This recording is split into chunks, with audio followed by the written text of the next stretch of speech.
Good morning सर्वांना. कारण ही कथा मी सकाळी सकाळीच वाचत आहे. तर कथेचं नाव आहे पुनर्जन्म. चला तर मग कथेला सुरुवात करूया.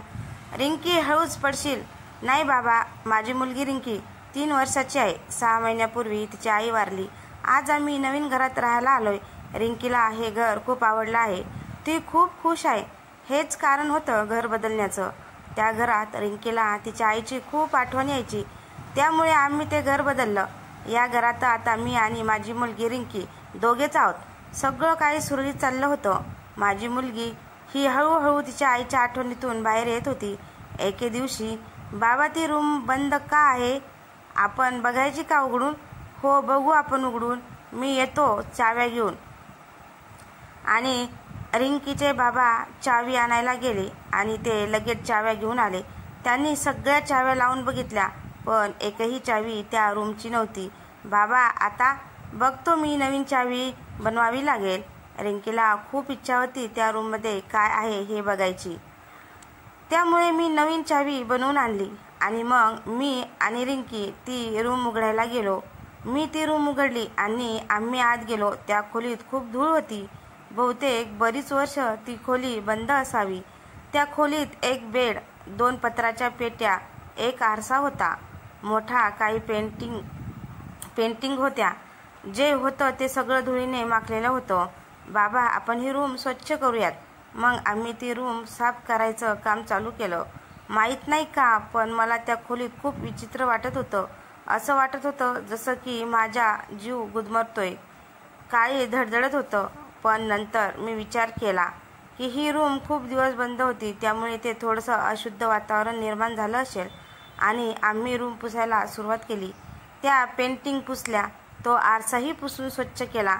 मला रिंकीला बघून खूप आनंद होत होता. ती आता खूप खुश दिसत होती. मला रिंकीला असंच बघायची इच्छा होती. आम्ही सगळं साफ केल्यावर त्या पत्राच्या पेट्याकडे वळलो. पहिली पेटी मी उघडली. तिच्यात काहीच नव्हतं. ती पेटी पूर्णपणे मोकळी होती. मग मी दुसरी पेटी उघडायला गेलो. मी ती पेटी उघडणार इतक्यात माझं लक्ष त्या आरशावर गेलं. त्यावर काहीतरी लाल पदार्थ खाली ओंगळत होता. आम्ही तर हा आरसा आत्ताच साफ केला होता. मग हे परत काय पडलंय ते बघायला मी आरशाजवळ गेलो. मी बघितले तर ते रक्त होतं. पण कुणाचं? मला काहीच कळत नव्हतं काय होतंय ते. मला राहून राहून असं वाटत होतं की मी ही रूम उघडून काही चूक तर केली नाही ना. मी मागे वळून बघितलं तर रिंकी ती पेटी उघडत होती. तिनं ती पेटी उघडली आणि काही काळाच्या आत रिंकी जमिनीवर पडली. मी पळत रिंकीजवळ गेलो. रिंकी जमिनीवर पडलेली होती. मी पेटीत बघितलं तर त्यात फक्त एक बाहुली होती.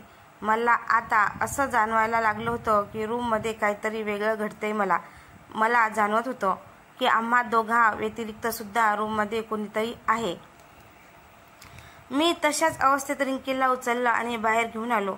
रिंकीच्या तोंडावर पाणी शिंपडले, पण तो प्रयत्नही व्यर्थ. रिंकी वर उठत नव्हती. आता मात्र मी खूप घाबरलो. काय झालं असेल माझ्या रिंकीला? मी घाबरलो होतो, कारण माझं मन आता एका पुरुषाचं नसून एका बापाचं होतं.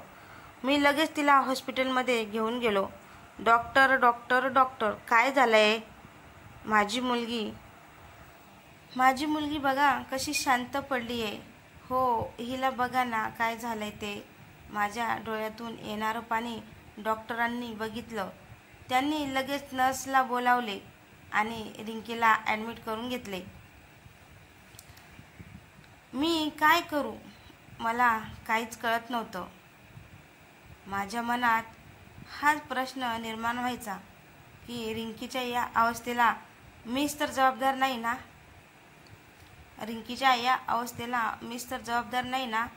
सुमारे 1 तासाने डॉक्टर माझ्याकडे आले. तुमची मुलगी आता ठीक आहे. काळजी करण्याचं काहीही कारण नाहीये.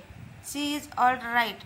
धन्यवाद डॉक्टर साहेब. तुमचे फार फार उपकार झाले. अहो, उपकार कसले? हेच तर आमचं काम आहे. नाही, तरी पण थँक्यू सो मच. पण कशामुळे झालं होतं तिला असं काही कळू शकेल? तुमची मुलगी जास्त धुळीच्या ठिकाणी गेल्यामुळे तिला श्वास घ्यायला प्रॉब्लेम झाला आणि त्यामुळेच ती बेशुद्ध झाली होती. पण आता ती ठीक आहे. तुम्ही तिला घेऊन जाऊ शकता. धन्यवाद डॉक्टर. धन्यवाद डॉक्टर. रिंकीचे बाबा तिला घरी घेऊन आले.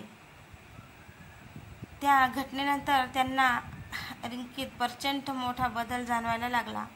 पहिले हसत खेळत राहणारी रिंकी आता एकदम शांत राहू लागली होती. ती माझ्याशी लवकर काही बोलत पण नव्हती. ती तिच्याच विचारात गुंतलेली असायची.